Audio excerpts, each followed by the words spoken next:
जिनकी हिम्मत, हौसले और विद्वता के चलते अयोध्या में भव्य श्री राम जी का मंदिर तैयार हुआ है। यूं तो ऐसे हजारों लोग हैं, लेकिन आज हम उन लोगों के बारे में बात करेंगे जिनके बारे में हम कम जानते हैं या उतना नहीं जानते। दोस्तों, तारीख थी 30, महीना था नवंबर और साल था 1858, यानी आज से ठीक 165 साल पहले की बात है। अवध के थानेदार शीतल दुबे को बाबरी मस्जिद के एक अधिकारी से शिकायत मिलती है कि 25 निहंकारी सिख जबरन मस्जिद में घुस आए हैं और वो वहाँ हवन पाठ भी कर रहे हैं और मस्जिद की दीवारों पर राम का नाम भी लिख दिया है। दोस्तों, मस्जिद में घुसकर हवन करने वाले उस निहंग सिख का नाम था बाबा फकीर सिंह खालसा। राम जन्मभूमि की लड़ाई में लगे सभी लोगों का कहना था कि अगर 165 साल की कानूनी लड़ाई के बाद अगर ये मंदिर बन पा रहा है तो उसमें एक अहम भूमिका बाबा फकीर सिंह जी का भी है और उनके साथ गए उन 24 निहंग सिखों का है, क्योंकि उन लोगों के इस कदम ने पहली बार इस मामले को पुलिस में दर्ज कराया और उन 25 सिखों ने ये बहादुरी ऐसे समय में दिखाया जिस समय न तो देश आजाद हुआ था, न हमारी कोई सरकार थी, न पुलिस पर हमारा कोई राज था। उन 25 सिख भाइयों को हम नमन करते हैं। दोस्तों, ऐसे ही एक दिव्य पुरुष हैं राम भद्राचार्य जी, जिनकी एक गवाही से पूरे के पूरे अयोध्या विवाद की गुत्थी सुलझ गई। दोस्तों, मैं बात कर रही हूँ राम भद्राचार्य जी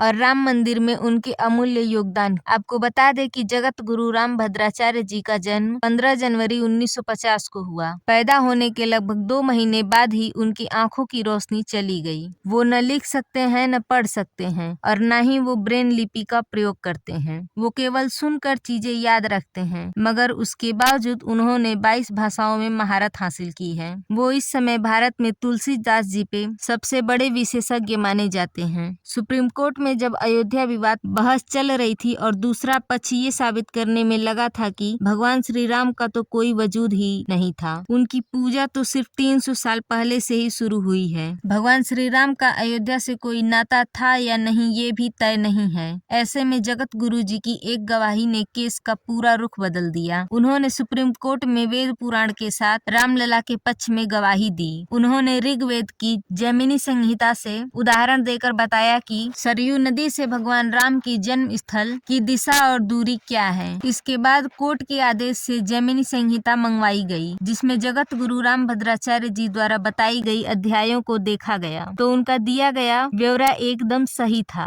यहाँ तक कि जहाँ जन्म भूमि बताई गई है वहीं पर विवादित ढांचा मिला। जगत गुरु की इस एक गवाही ने पूरे फैसले का रुख मोड़ दिया। यहाँ तक कि एक जज ने तो ये तक कह दिया कि आज मैंने भारतीय प्रज्ञा का चमत्कार देखा। जो आदमी आंखों से देख नहीं सकता वो वेदों और शास्त्रों के विशाल वाक्यांश से उदाहरण पेश कर रहा है। आज अगर दुनिया भर में फैले 100 करोड़ हिंदुओं को भगवान श्री राम के मंदिर का सुख मिल रहा है तो इसमें जगत गुरु जी का बहुत बड़ा योगदान है। उनके इस भूमिका के लिए हम सब की तरफ से उन्हें कोटि कोटि धन्यवाद और नमन है। उसके बाद है कोठारी बंधु। दोस्तों, तमाम संतों और सिद्ध पुरुषों के बीच हम उन आम लोगों का योगदान भी नहीं भूल सकते जिन्होंने इस लड़ाई में प्राण न्यौछावर करने से पहले एक पल के लिए भी नहीं सोचे। इन्हीं लोगों में जो नाम सबसे पहले आता है वो है कोठारी बंधुओं का। कोठारी बंधुओं के दोस्त राजेश अग्रवाल जी अपनी किताब में लिखते हैं कि 22 अक्टूबर की रात शरद कोठारी और उनके भाई राम कुमार कोठारी कोलकाता से बनारस आए थे। उस वक्त सरकार ने लोगों को अयोध्या जाने से रोकने के लिए ट्रेनें और बसें बंद कर रखी थी।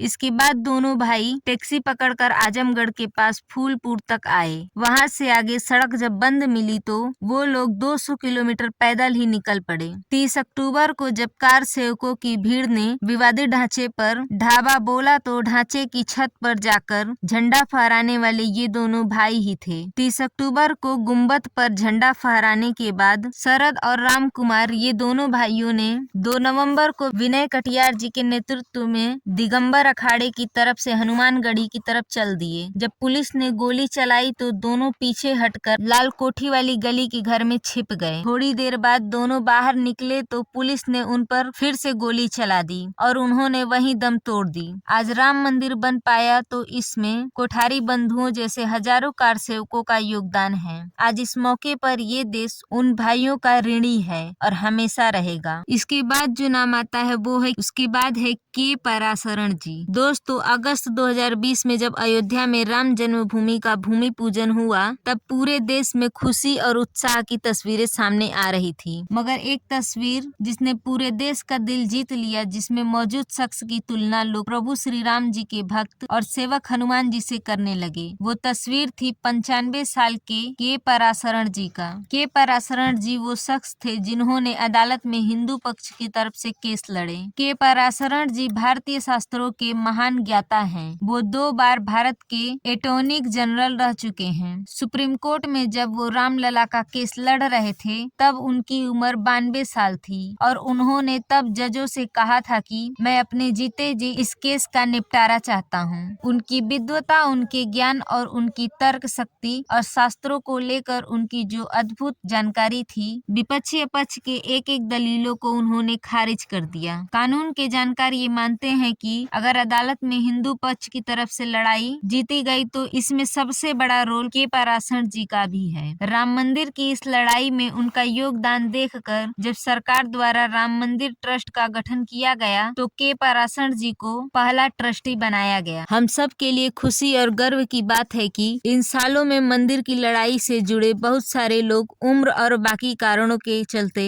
हमारे बीच नहीं हैं, मगर के पराशरण जी 95 साल की उम्र में इस अवसर का गवाह बनने के लिए हमारे बीच मौजूद हैं और ये पूरा देश हमेशा उनका आभारी रहेगा। ये अवसर इतना बड़ा है, ये अनुभूति इतनी बड़ी है कि हर इंसान जिसने इस सपने को साकार करने में बलिदान दिया है और मदद किया है, उन्हें श्रेय देना ही चाहिए और दिल से नमन भी करना चाहिए। इस बात का रत्ती भर भी परवाह नहीं करना चाहिए कि लोग क्या कहेंगे। ये मौका ऐतिहासिक है, ये पल ऐतिहासिक है, तो इस मौके की ऐतिहासिक खुशी को महसूस करते रहिए और वीडियो पसंद आए तो वीडियो को लाइक करिए और अपने दोस्तों के साथ शेयर भी जरूर करें और कमेंट में जय श्री राम जरूर लिखें। चैनल को अभी तक सब्सक्राइब नहीं किया हो तो सब्सक्राइब कर दीजिए। वीडियो में अंत तक बने रहने के लिए बहुत बहुत धन्यवाद।